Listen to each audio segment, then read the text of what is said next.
میرے محبوب کی زبان سے نکلنے والا ایک ایک حرف اور ایک ایک لفظ بنی نوع انسان کے لیے ہدایت کا سر چشمہ ہے۔ میرے حضور جب بولتے تو حکمت کے موتی رولتے، بلکہ حضور نے فرمایا کہ اولاد آدم کی بہت ساری خطائیں اس زبان میں سے ہیں۔ ایک حدیث میں آتا ہے جب صبح ہوتی ہے تو پورے اعضائے بدنی زبان کے آگے درخواست کرتے ہیں اور کیا کہتے ہیں کہ تو خاموش رہنا، کیونکہ زبان کی گفتگو سے جسم کے سارے اعضاء کو سزا بھگتنا پڑتی ہے۔ زبان سے اچھا جملہ نکالا جائے، اگر اچھا جملہ نکالنے کی توفیق نہیں ہے تو پھر خاموشی جو ہے یہ بہترین دولت ہے۔ انسان اسی زبان سے جھوٹ بولتا ہے، اسی زبان سے غیبت کر جاتا ہے، اسی زبان سے اپنے کیے ہوئے اعمال برباد کر دیتا ہے، اسی زبان سے انسان جو ہے ایک دوسرے کی عزت کو اچھال دیتا ہے۔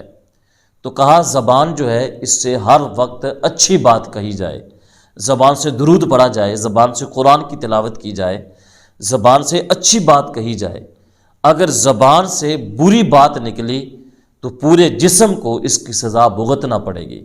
ایک اور حدیث میں آتا ہے، حضرت سیدنا ابو سعید خدری رضی اللہ تعالیٰ عنہ روایت کرتے ہیں کہ حضور کریم آقا علیہ الصلوۃ والسلام نے فرمایا انسان جب صبح کرتا ہے تو اس کے سارے اعضاء زبان کے سامنے اپنی عاجزی کا اظہار کرتے ہوئے کہتے ہیں تو ہمارے سلسلہ میں اللہ سے ڈرو، اور اس لیے کہ اگر تو سیدھی رہی تو ہم سیدھے رہیں گے، اگر تو ٹیڑھی ہوگی تو پھر ہم بھی ٹیڑھے ہو جائیں گے۔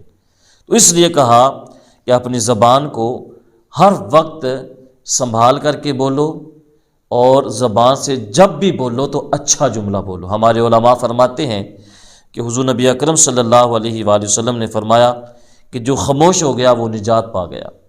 تو خاموشی ایک ایسی دولت ہے، خاموشی ایک ایسا راز ہے، جو خاموش رہتا ہے وہ اپنی منزل تک پہنچ جاتا ہے۔ انسان زیادہ گفتگو کرتا ہے، ہر وقت بولتا رہتا ہے، ہر وقت زبان سے وہ باتیں نکالتا رہتا ہے، تو فرمایا جو زیادہ بولتا ہے اس کی زبان سے پھر زیادہ جھوٹ نکلتا ہے۔ تو فرمایا اس لیے اگر تمہیں حق بولنے کی توفیق نہیں ہے، تمہیں حق بولنے کی اللہ نے قوت گوئی نہیں دی، تو پھر خاموشی بہترین دولت ہے۔ اگر خاموشی اختیار کرو گے تو تمہاری زندگی سوکھی ہو جائے گی۔ آدمی جب تک نہیں بولتا، دیکھیں ایک بندہ خاموش بیٹھا ہے، اب کسی کو کیا خبر کہ اس کے اندر کیا ہے؟ بولنے سے ہی پتہ چلے گا کہ جس کے اندر کا من کیا ہے۔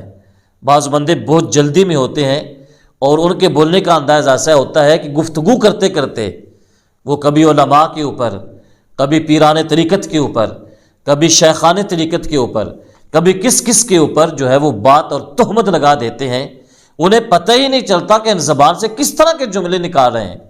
ایک بندہ وہ ہے کہ جو ساری زندگی امام کے پیچھے نماز پڑھتا رہا، لیکن جب نماز اس نے پڑھی اور بعد میں غیبت کر دی تو نماز اس کی کاہے کی نماز ہے؟ وہ حج کرتا ہے اور لوگوں کو دکھا دیتا ہے کہ میں نے حج کیا ہے، اس کا حج کاہے کا حج ہے؟ تو فرمایا جب تک آدمی نہیں بولتا تو اس کے عیب چھپے رہتے ہیں، جو ہی وہ بولتا ہے تو اس کے عیب کھل جاتے ہیں، اس کے ہنر کھل جاتے ہیں۔ تو کہا خاموشی بہترین دولت ہے، خاموشی اختیار کرو گے تو تمہاری زندگی سوکھی ہو جائے گی، ورنہ کیا ہے عیب ہمارے سامنے کھل کے آ جائیں گے۔